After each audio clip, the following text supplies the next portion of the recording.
이 시간 우리에게 주시는 하나님의 말씀은 누가복음 24장 28절에서 35절 말씀입니다. 그들이 가는 마을에 가까이 가매 예수는 더 가려 하는 것 같이 하시니 그들이 강권하여 이르되 우리와 함께 유하사이다. 때가 저물어가고 날이 이미 기울었나이다 하니 이에 그들과 함께 유하러 들어가시니라.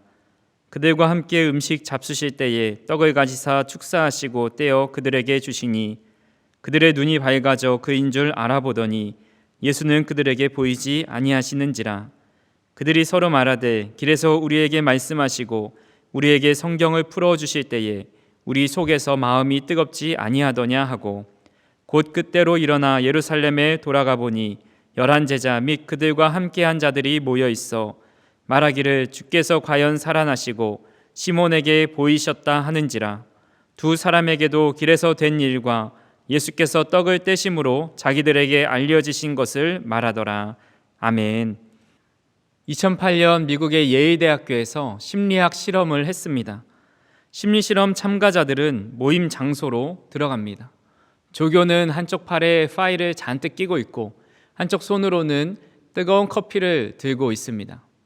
한 명씩 실험 장소로 이동하는데 이동하면서 들어가는 길에 제가 이 서류를 정리하면서 입력할 것이 있는데 이 커피잔을 좀 가지고 있어 줄 수 있겠습니까? 라고 참가자한테 물어봅니다. 그러니 참가자는 이거 별거 아니기 때문에 네, 제가 들고 있을게요 하고 커피잔을 받고 그 조교는 한 2분 정도 서류를 정리합니다. 이 실험은 온기와의 접촉이 심리적 판단에 어떤 영향을 미치는지에 대한 조사입니다. 이 실험에 참여한 이 중 절반은 뜨거운 커피를 받았고 절반은 차가운 커피를 받았습니다. 근데 이 뜨거운 커피와 차가운 커피를 받은 사람의 반응이 조금씩 다른 겁니다. 따뜻한 컵을 든 사람은 차가운 컵을 든 사람에 비해서 낯선 사람, 처음 본 그 조교를 따뜻한 사람으로 인식했다는 겁니다. 이시하라 유우미가 지은 체온 1도 올리면 면역력이 5배 높아진다라는 책이 있습니다. 그 책에서는 체온이 1도만 떨어져도 면역력이 30% 이상 악화되고 반대로 1도만 올리면 면역력이 5배 이상 높아진다고 합니다. 건강을 위해서 적정한 체온을 유지하되 좀 더 높은 체온을 유지하는 것이 더 중요하다라고 말을 합니다. 우리의 몸이 따뜻할 때 다른 사람을 따뜻한 마음으로 바라보게 되고 온 몸이 건강해집니다. 저는 우리의 영적인 모습도 비슷하다고 생각이 됩니다. 우리의 마음의 영혼이 따뜻하면 주님을 더 사랑하게 되고 영적으로 건강해질 수 있습니다. 영적으로 건강한 사람은 마음이 따뜻해지고 주님 주신 마음으로 뜨거워집니다. 그런 마음을 가졌던 사람 중에 한 명이 바로 예레미야 선지자입니다. 예레미야 20장 9절에 말씀합니다. 내가 다시는 여호와를 선포하지 아니하며 그의 이름으로 말하지 아니하리라 하면 나의 마음이 불붙는 것 같아서 골수에 사무치니 답답하여 견딜 수 없나이다. 예레미야가 활동하던 시기에 거짓 선지자들도 예언을 합니다. 예루살렘은 절대 망하지 않고 하나님의 성전은 망하지 않을 거라는 예언입니다. 그러니 이스라엘 백성들은 심판이 오지 않을 거라 생각하면서 마음 놓고 죄를 지었습니다. 하지만 예레미야는 지금 당장 회개하지 않으면 바벨론을 통하여서 멸망받고 심판받게 될 거다라는 예언을 합니다. 그러니 사람들이 좋아할 리가 없습니다. 같은 유대인이었음에도 불구하고 그렇게 나라를 위해서 부정적인 예언을 하는 이 예레미야를 핍박하고 배척하였습니다. 그럼에도 이 예레미야는 하나님의 말씀을 전할 수밖에 없는 이유가 있었습니다. 바로 예레미야 마음에는 주님의 말씀을 선포하지 않으면 불붙는 마음이 들었기 때문입니다. 답답해서 견딜 수 없기 때문입니다. 그만큼 주님을 향한 뜨거운 사랑이 있었다라는 거죠. 초대교회의 부흥의 시작도 그들에게 불이 임함으로 시작합니다. 사도행전 2장 2절부터 4절 말씀 보시면 호련히 하늘로부터 급하고 강한 바람 같은 소리가 있어 그들이 앉은 온 집에 가득하며 마치 불의 혀처럼 갈라지는 것들이 그에게 보여 각 사람 위에 하나씩 임하여 있더니 그들이 다 성령의 충만함을 받고 성령이 말하게 하심에 따라 다른 언어들로 말하기를 시작하니라. 불같이 임한 성령이 각 사람에게 임하셨고 그들은 뜨거운 가슴으로, 뜨거운 마음으로, 열정으로 복음을 전하였습니다. 이렇듯 우리의 마음도 불같은 마음, 뜨거운 마음이 일어날 때 영적으로 건강해질 수 있습니다. 이 시간 우리의 영적 체온을 절대 사단에게 빼앗기지 않기를 바랍니다. 오늘도 이 말씀을 통하여서 우리의 영적 체온을 좀 더 올려주시는 하나님의 은혜가 저 우리 성도님들에게 있기를 간절히 소망합니다.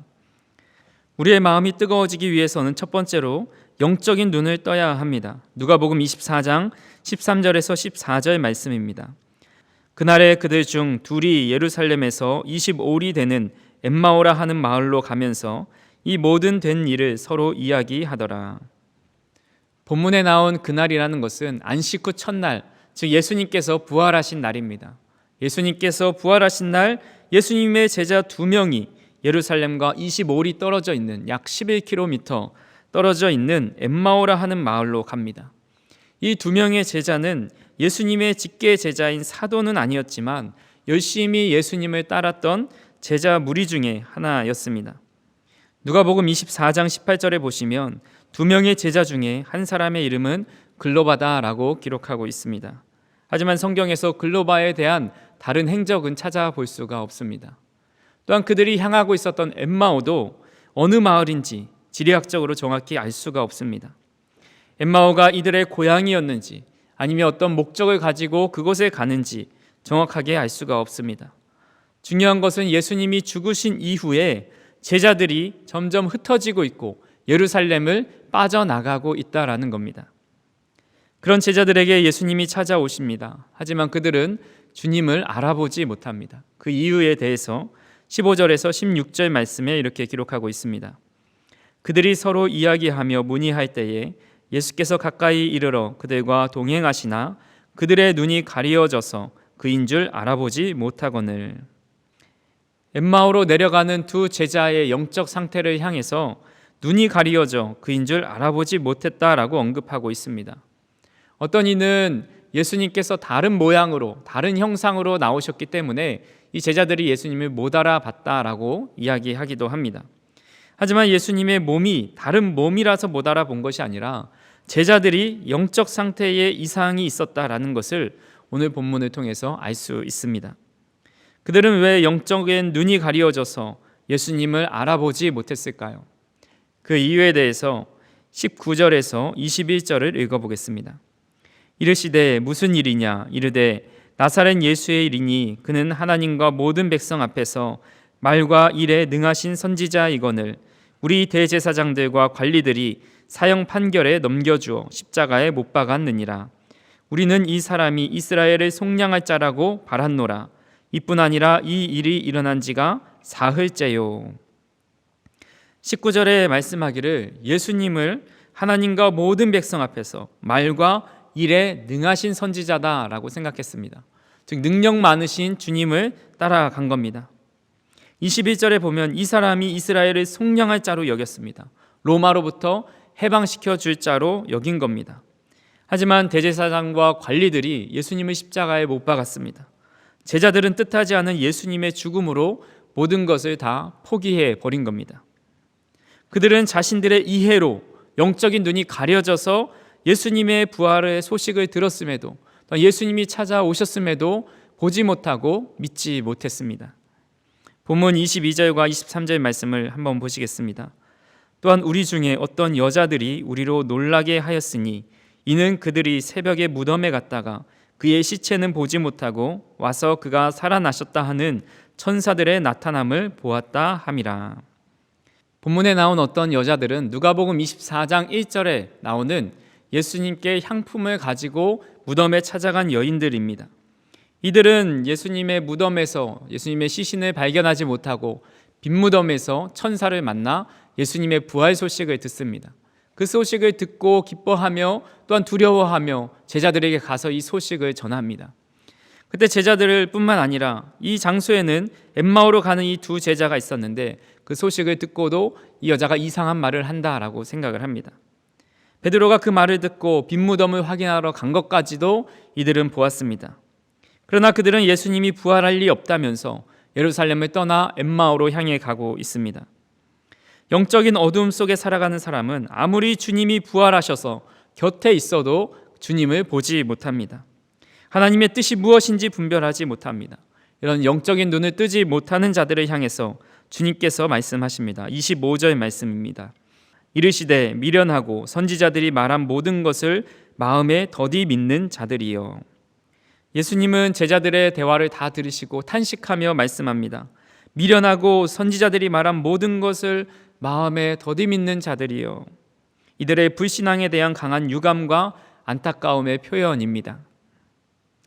지금 우리도 신앙을 가지고 있으면서도 불신앙으로 살아갈 때가 얼마나 많은지 모릅니다. 우리 안에 있는 불신앙이 무엇일까 생각해 보았습니다. 예수님께서 우리 죄를 위해 십자가의 형벌을 받았다라는 것을 믿지만 우리는 여전히 죄를 스스럼 없이 짓고 있습니다.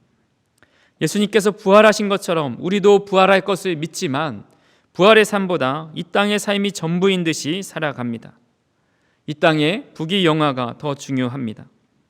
예수님께서 믿음으로 말미암아 구원을 받는다라고 말씀하신 것을 믿지만 우리는 구원받기 위해 무엇인가를 계속 해야 된다고 생각하고 노력합니다. 하나님의 말씀이 길이요 진리요 생명인 걸 믿지만 하나님의 말씀의 권위에 순종하지 못하고 있습니다. 독일의 신학자 폴 틸리 교수는 현재 기성교인 중에 10%는 이미 죽었고 80%는 잠들어 있고 오직 10%만이 살아서 교회를 이끌어가고 있다고 주장했습니다. 미국의 한 교수는 교인 중에 20%는 주일 예배에 출석하지 않고 25%는 기도를 드려보지 못했고 35%는 가정에서 성경을 읽는 일이 없고 40%는 하나님의 명령인 11조 헌금을 안 하고 있다. 60%는 기독교 서적을 읽지 않고 있으며 75%는 교회에서의 책임을 회피하고 85%는 전도를 한 명도 못했으나 교인들 100%는 천국에 가기를 원하고 있다라고 말을 했습니다. 물론 우리의 행위가 아닌 믿음으로 구원받습니다. 하지만 구원의 감격이 있다면 이렇게 신앙생활하지 않는다라는 것을 이 교수는 말하고 싶은 겁니다. 우리의 눈을 떠서 내 옆에 함께 걷고 계시는 또한 대화를 나눠주시는 주님을 볼 수 있다면 우리는 심장이 뛰지 않을 수 없고 우리의 마음이 뜨거워지지 않을 수 없습니다. 사랑하는 성도 여러분, 주님께서는 우리의 눈이 어두우면 온 몸이 어둡다고 말씀하셨습니다. 눈이 안 보이면 온 몸이 답답합니다. 저도 눈이 안 좋아서 만약에 안경이 깨지고 나면 하루도 참지도 못하고 바로 새 안경을 맞추러 갈 겁니다. 하지만 우리의 영적 어두움에 갇혀 살아가는 것에는 그렇게 답답함을 느끼지 못하고 살아갑니다. 영적 어두움에 민감하게 반응하지 않습니다. 간절히 바라기는 주님께서 우리에게 찾아오셔서 우리의 영적 무지와 영적으로 눈이 닫혀있는 우리의 영안을 열어달라 간구하실 수 있기를 바랍니다. 우리 주님이 찾아오시면 우리의 영안을 열어주시고 주님을 보게 하시고 심장이 뛰고 가슴이 뜨거워질 줄 믿습니다. 두 번째로 말씀으로 마음이 뜨거워져야 합니다. 예수님께서는 두 제자를 향해서 이렇게 말씀하십니다. 27절 말씀입니다. 이에 모세와 모든 선지자의 글로 시작하여 모든 성경에 쓴 바 자기에 관한 것을 자세히 설명하시니라. 예수님은 모세오경과 또 선지자들의 글을 통해서 계시되어 있는 구약 전체의 메시아에 대한 말씀을 해주십니다. 그렇게 이야기를 나누다 보니 어느새 엠마오에 도착합니다. 예수님은 더 지나가려 하시지만 이 제자들은 뭔가 가슴에 뜨거움을 느끼고 예수님께 간청하여 자기와 머물러 달라라고 말을 합니다. 예수님은 그들과 엠마오에 유숙하면서 저녁 식사하실 때 떡을 떼어 축사하시면서 그들에게 줍니다. 그러니까 그들이 눈이 밝아져서 이분이 예수님이구나 드디어 알아차리게 됩니다. 이 제자들은 얼마나 기쁘고 또 얼마나 궁금한 것이 많았겠습니까? 그런데 어떤 말 한마디도 하기 전에 예수님은 홀연 사라지고 맙니다.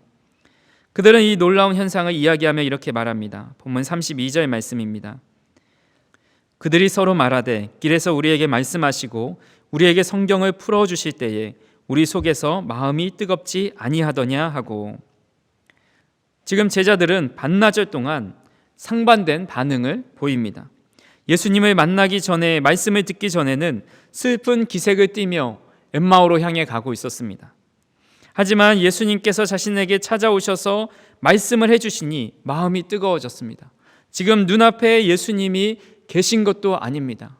마찬가지로 예루살렘을 떠날 때처럼 예수님은 이미 사라져 없지만 그들의 마음은 요동치고 있었고 뭔가 뜨거운 것이 타오르고 있었습니다. 하나님의 말씀은 낙심하고 절망한 마음을 일으켜 세워서 우리의 마음에 불을 지펴 주십니다. 왜냐하면 말씀은 우리 주님이시기 때문입니다. 요한복음 1장 1절에 이렇게 말씀하고 있습니다. 태초에 말씀이 계시니라. 이 말씀이 하나님과 함께 계셨으니 이 말씀은 곧 하나님이시니라. 요한복음 1장 14절에 말씀이 누구신지 구체적으로 알려줍니다. 말씀이 육신이 되어 우리 가운데 거하심에 우리가 그의 영광을 보니 아버지의 독생자의 영광이요 은혜와 진리가 충만하더라. 아멘. 하나님이신 예수님께서 태초에 말씀으로 계시다가 육신으로 이 땅에 오셨습니다. 그렇다면 우리가 읽고 있는 이 말씀은 단순한 글이 아닙니다. 바로 지금도 살아계셔서 역사하시는 주님이시고 그 주님이 우리와 말씀으로 함께 하시는 겁니다.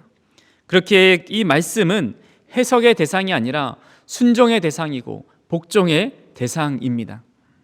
잠비아에서 선교하시는 김용현 선교사님이라는 분이 있습니다. 좀 오래전의 일이지만 이분은 2015년 잠비아의 수도 루사카의 외곽 지역에서 한인교회와 어린이 사역을 하고 있었습니다. 그때 어린이 도서관 건립이 한창이었는데 그곳에서 일을 돕던 인부들이 강도로 변해서 선교사님을 피습하고 돈과 컴퓨터를 훔쳐 달아났습니다. 도서관 건축 현장에는 피를 토하면서 겨우 숨만 붙은 채 누워있는 그 선교사님이 남겨져 있었는데 현지인들은 이제 그가 죽었다라고 생각합니다. 인근 병원으로 옮겨져 찢어진 외상 부위를 꿰맸지만 부러진 얼굴뼈와 손가락은 현지 의술로는 수술할 수가 없었습니다. 선교사님은 급히 한국으로 이송되었습니다. 선교사님의 상태를 본 국내 의료진들은 기적이다라고 입을 모았습니다. 왜냐하면 모든 얼굴의 뼈가 함몰되고 부러졌지만 주요 신경들은 다 비껴갔기 때문입니다. 병실에 누워서 선교사님은 하나님께 따졌습니다. 왜 나에게 이런 고난을 주십니까? 우리의 가족이 모든 것을 다 버리고 잠비아에서 하나님의 이름을 드러내며 살았다라고 생각했는데 하나님은 왜 저를 지켜주지 않으신 겁니까? 내게 말씀으로 응답하지 않으시면 나는 하나님을 떠나겠습니다. 기도했습니다. 그때 하나님께서 갈라디아서 2장 20절의 말씀을 떠오르게 하셨습니다. 내가 그리스도와 함께 십자가에 못 박혔나니 그런즉 이제는 내가 사는 것이 아니요 오직 내 안에 그리스도께서 사시는 것이라. 이제 내가 육체 가운데 사는 것은 나를 사랑하사 나를 위하여 자기 자신을 버리신 하나님의 아들을 믿는 믿음 안에서 사는 것이라. 아멘. 하나님이 나를 떠나신 것이 아니라 나와 함께 사시는구나. 선교사님이 이 말씀을 깨닫고 바로 나온 말이 있습니다. 이제 살았다. 이제 살았다. 몸이 아파 죽을 것 같은 것이 아니라 주님이 나를 떠난 것 같아서 마음이 힘들고 어려웠는데 이제 살 것 같다라는 고백을 하는 겁니다. 그렇게 치료와 안식년을 보내고 나서 다시 잠비아로 가서 사역을 하셨습니다. 인간적으로 죽을 고비를 넘긴 그곳에 갈 이유가 없습니다. 그들에게 사랑을 주었는데 바로 보복이 왔습니다. 그들에게 사랑을 베풀 이유도 없습니다. 하지만 하나님은 마음의 울림으로 말씀을 통해서 그의 마음을 다시 뜨겁게 하셨고 뜨거운 마음을 가지고 그들을 향해 갈 수 있었습니다. 사랑하는 성도 여러분, 지금 우리의 마음을 뜨겁게 하는 것은 무엇입니까? 세상의 물질입니까? 성공입니까? 명예입니까? 내가 무엇을 바라는 어떤 것입니까? 우린 그것보다도 하나님의 말씀이 우리의 마음을 뜨겁게 할 수 있기를 간절히 소망합니다. 예수님의 말씀으로 늘 우리 안에 거하심으로 우리가 식지 않는 뜨거운 마음 가지고 살아갈 수 있는 저 우리 성도님들이 되기를 주님의 이름으로 축원합니다. 마지막으로 마음이 뜨거워지면 예루살렘으로 돌아가 전도하는 삶을 살아갑니다. 본문 33절에서 35절을 읽어보겠습니다. 곧 그때로 일어나 예루살렘에 돌아가 보니 11 제자 및 그들과 함께한 자들이 모여 있어 말하기를 주께서 과연 살아나시고 시몬에게 보이셨다 하는지라. 두 사람도 길에서 된 일과 예수께서 떡을 떼심으로 자기들에게 알려지신 것을 말하더라. 그들은 한시도 지체할 수 없었습니다. 곧 그때로 일어나 예루살렘으로 돌아갑니다. 앞서서 말씀드렸듯이 그들은 예루살렘에서 엠마오까지 11km, 즉 3시간 정도 걸어서 왔습니다. 이미 해는 졌고 저물었습니다. 그럼에도 예루살렘에서 엠마오까지 3시간 걸어온 것을 다시 돌아가서 예루살렘으로 갑니다. 처음 엠마오를 향할 때는 실망과 좌절을 안고 갔지만 다시 예루살렘을 향해 갈 때는 기쁨과 설레는 마음, 희망을 가지고 그곳에 갔을 겁니다. 예루살렘에 돌아가 보니 11제자와 다른 제자들이 모여 있었습니다. 그때 베드로가 다시 사신 예수님을 만난 이야기를 하고 있습니다. 또 이 제자들도 우리가 엠마오로 가는 길에 예수님을 만났다라는 이야기를 합니다. 주님을 만나 마음이 뜨거워진 사람들은 예루살렘으로 돌아갑니다. 이 예루살렘은 장소의 개념이 아니라 영적인 자리, 우리가 있어야 할 믿음의 자리를 말합니다. 실망과 낙심의 자리가 아닌 기쁨과 감격의 자리입니다. 죄악과 정욕의 자리가 아닌 절제와 믿음의 자리입니다. 미움과 이기적인 마음의 자리가 아니라 사랑과 이해와 사랑의 실천의 자리입니다. 세상에 속한 자리가 아니라 믿음의 공동체가 속한 자리입니다. 이것이 마음이 뜨거워진 사람이 다시 돌아가는 자리이고 그런 사람들이 모인 곳이 바로 예루살렘 공동체입니다. 뉴욕의 지하철이나 버스에 광고를 낼 수 있는데요. 그곳에 무신론에 대한 문구가 게시될 때가 있습니다. 당신이 도덕적이거나 윤리적인 사람이 되기 위해서라면 굳이 신을 믿을 필요가 없다라는 글을 적어 놓았습니다. 또한 뉴욕의 지하철역에서는 100만 명의 뉴욕 시민들은 하나님 없이도 착하게 산다라는 광고를 게시하기도 했다고 합니다. 이들의 주장은 신앙을 가졌다고 해서 의미 있고 아름답고 선한 삶을 살아가는 것도 아니라는 겁니다. 왜냐하면 신앙인이라고 해서 늘 선하고 아름다운 삶만을 살아가지 않기 때문이죠. 매일 말씀을 듣고 이해하지만 실제로 말씀인 예수님의 모습이 그들의 삶에 전혀 나타나지 않기 때문입니다. 저는 우리 교회가 어떻게 복음을 잘 전할 수 있을까? 하나님의 사랑을 잘 드러낼 수 있을까? 이런 고민들을 많이 합니다. 그래서 전도의 방법이나 우리 교회가 해야 할 일들, 나가야 할 방향을 고민합니다. 그러다 하루는 이마트의 마케팅 부서에서 연락이 왔습니다. 우리 운정 이마트에 교회 광고를 낼 생각이 없냐는 겁니다. 그래서 교회를 한번 방문하겠다고 자세하게 설명드리겠다고 해서 약속을 잡아 만났습니다. 이마트에 가시면 엘리베이터랑 에스컬레이터 오르락 내리락 하는 곳에 TV 모니터가 하나 설치되어 있습니다. 거기에는 여러 사업장들이 광고하는 내용들이 계속 마트가 열려있는 시간 동안 방영됩니다. 그래서 그곳에 광고를 내는 건데 운정 이마트가 평균적으로 하루에 한 5천 명 정도, 주말에는 1만 명 정도가 방문을 하니 이 광고 효과가 아주 뛰어나다라고 업체에선 얘기를 합니다. 저도 들을 때 참 좋은 효과가 있겠다 싶었습니다. 하지만 바로 결정할 수는 없어서 결정할 시간을 달라 해서 고민하면서 기도했습니다. 그런 중에 이제 하나님께서 복음을 전하는데 좋은 통로가 될 것 같다라는 마음을 주셨습니다. 그래서 업체랑 계약을 하고 이제 광고 영상은 그 업체에서 우리가 문구를 주면 만들어 준다고 합니다. 근데 만들어 주는데 한두 달이 소요되기 때문에 그 전에 걸어놓은 영상을 사진 2장으로 만들어 달라고 해서 만들었습니다. 첫 번째 문구는 우리 로비 앞에 걸려있는 당신은 참 소중한 사람입니다 라는 문구입니다. 또 두 번째 문구는 오늘 하루가 선물입니다. 행복한 하루 되세요 라는 문구입니다. 저는 그 문구 외에도 여러 가지 문구를 좀 생각해 봤는데 사랑교회는 참 소중한 당신을 기다립니다 혹은 환영합니다 이런 문구를 또 넣을까 하다가 2컵밖에 넣을 수 없다고 해서 우선순위로 이 당신은 참 소중한 사람입니다, 오늘 하루가 선물입니다, 행복한 하루 되세요를 선택해서 문구를 드렸습니다. 물론 이 광고를 보고 우리 교회로 많이 오시면 참 좋겠지만 저는 그것을 넘어서서 하나님은 사랑이시고 서로 비교하고 경쟁하는 이 시대 속에서 당신은 하나님 앞에 참 소중한 사람입니다, 이것을 알려주고 싶었습니다.